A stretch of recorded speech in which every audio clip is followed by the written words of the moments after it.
غیر محسوس مگر تباہ کن سزائیں۔ کسی شاگرد نے اپنے استاد سے کہا کہ ہم رات دن اللہ تعالیٰ کی نافرمانی کرتے ہیں مگر اللہ تعالیٰ ہمیں سزا نہیں دیتا۔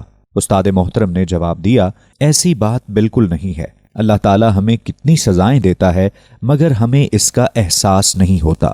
وہ استاد فرمانے لگے، اللہ تعالیٰ کی سزائیں کیا ہوتی ہیں ذرا غور سے سنو۔ نمبر 1، مناجات الہی کی لذت سے محرومی۔ کیا رب سے مناجات کی لذت تم سے چھین نہیں لی گئی؟ نمبر 2، قساوت قلبی۔ اس سے بڑی سزا کیا ہو سکتی ہے کہ انسان کا دل سخت ہو جائے؟ نمبر 3، نیکیوں کی توفیق نہ ملنا۔ ایک بڑی سزا یہ بھی ہے کہ تمہیں نیکی کرنے کی توفیق ہی نہ ملے اور تم یوں ہی گناہوں کی دلدل میں آگے جاتے رہو۔ نمبر 4، تلاوت قرآن پاک سے غفلت۔ کیا ایسا نہیں ہوتا کہ دن کے دن گزر جاتے ہیں مگر تلاوت قرآن کی توفیق نہیں ملتی؟ بسا اوقات قرآن پاک کی یہ آیت بھی سنتے ہیں کہ جس میں اللہ تعالیٰ نے ارشاد فرمایا کہ اگر یہ قرآن پہاڑ پر نازل ہوتا تو اللہ کے خوف سے ریزہ ریزہ ہو جاتا، لیکن ہم یہ سنتے ہیں مگر ہمارے دلوں پر بھی اس کا کوئی اثر نہیں ہوتا۔ نمبر 5، نیکیوں کے موسم بہار کی ناقدری۔ نیکیوں کے موسم بہار آتے ہیں اور گزر جاتے ہیں، جیسے رمضان کے روزے، شوال کے روزے اور ذوالحجہ کے مبارک ایام وغیرہ، مگر ان موسموں میں کما حقہ عبادت کرنے کی توفیق نہیں ملتی۔ اس سے بڑی سزا اور کیا ہو سکتی ہے؟ نمبر 6، عبادت کو بوجھ محسوس کرنا۔ کیا یہ سزا کم ہے کہ جس کام کو کرنے سے تمہیں بخشش ملنی ہے وہ کام ہی تم کو بوجھ محسوس ہونے لگے، یعنی تم کو عبادت بوجھ محسوس ہونے لگے؟ نمبر 7، ذکر الہی سے لاپرواہی۔ کیا اللہ کے ذکر سے تمہاری زبان خاموش نہیں رہتی؟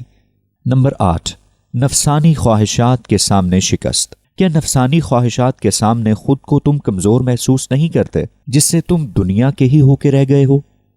نمبر 9، دنیا کی محبت۔ کیا تم مال و دولت اور منصب و شہرت کی بیجا حرص اور لالچ میں مبتلا نہیں ہو؟ اس سے بڑی سزا اور کیا ہو سکتی ہے کہ دنیا داری کے تمام معاملات تمہیں اللہ کی راہ میں چلنے سے روک چکے ہیں؟ نمبر 10، کبیرہ گناہوں کو معمولی سمجھنا۔ کیا ایسا نہیں ہے کہ تم بڑے بڑے گناہوں کو معمولی اور حقیر سمجھتے ہو، جیسے کہ جھوٹ، چگلی وغیرہ؟ نمبر 11، فضول کاموں میں مشغولیت۔ کیا بیشتر اوقات تم فضول اور لامعنی چیزوں میں مشغول نہیں رہتے؟ نمبر 12، آخرت سے غفلت۔ کیا یہ سزا کم ہے کہ تم نے آخرت کو بھلا دیا اور دنیا کو ہی اپنا سب سے بڑا مقصد مان لیا؟ اسی سزا کی وجہ سے انسان آخرت کی ناکامی کا منہ دیکھے گا۔ یہ ساری محرومیاں اور بے توفیقی بھی اللہ تعالیٰ کی طرف سے عذاب اور سزائیں ہی تو ہیں، مگر تمہیں اس کا احساس نہیں ہوتا۔ یاد رکھو، اللہ تعالیٰ کا یہ بہت معمولی عذاب ہے جسے ہم اپنے مال، اولاد اور صحت میں محسوس نہیں کرتے، اور حقیقی عذاب اور سب سے خطرناک سزا وہ ہے جو دل کو ملتی ہے۔ اس لیے اللہ تعالیٰ سے عافیت کی دعا مانگو اور اپنے گناہوں کی معافی طلب کرو، کیونکہ گناہ کے سبب بندہ عبادت کی توفیق سے محروم کر دیا جاتا ہے۔ ترجمہ: اے اللہ، آپ مجھے اپنا ذکر کرنے، شکر کرنے اور بہترین طریقے پر عبادت کرنے کی توفیق عطا فرمائے، آمین۔ اگر آپ کو نہیں پتہ چل رہا کہ اللہ تعالیٰ کی طرف سفر کیسے شروع کریں تو آپ سب سے پہلے یہ 3 کام کریں۔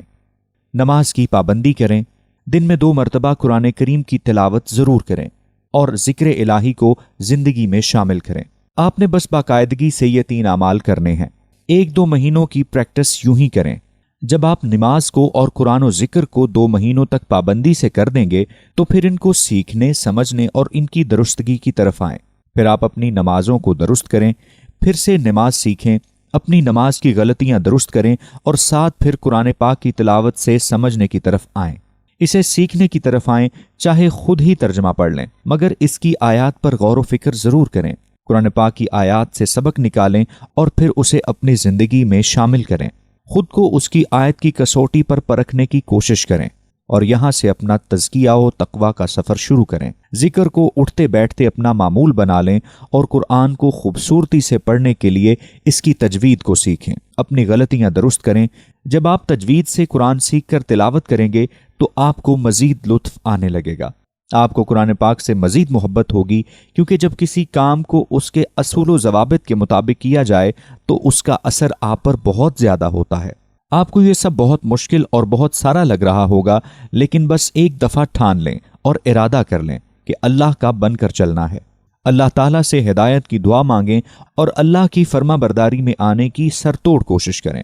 شروع کے دن انسان کے لیے بہت کٹھن اور آزمائش بھرے ہوتے ہیں۔ انسان بار بار پیچھے جاتا ہے، اسی ماحول، اسی زندگی اور انہی ترجیحات میں جہاں سے وہ نکل کر آیا ہوتا ہے۔ شیطان بھی انسان کو مکمل اکساتا ہے کہ بہت مشکل راستہ ہے، کہاں ایک آزادی والی زندگی چھوڑ کر پابندی میں جکڑنے جا رہے ہو۔ ہر چیز کو آہستہ آہستہ کر کے، تھوڑا تھوڑا کر کے ساتھ ساتھ زندگی میں شامل کیا جائے تو دینی زندگی کو اپنانے میں کبھی مشکل نہیں ہوتی۔ مگر جب ہم بہت سارا علم حاصل کر لیتے ہیں اور عمل کے لیے کسی دوسری زندگی کا انتظار کرتے ہیں، تب علم بوجھ بن جاتا ہے اور عمل تو کہیں دور رہ جاتا ہے۔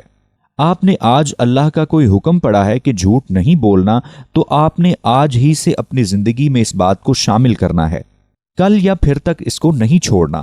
یوں دین اپنانا آسان رہتا ہے۔ آپ کو تب تک دعائیں اور کوشش کرتے رہنا ہے جب تک آپ اپنے آپ کو آمادہ کر کے اس راہ پر گامزن نہیں کر لیتے۔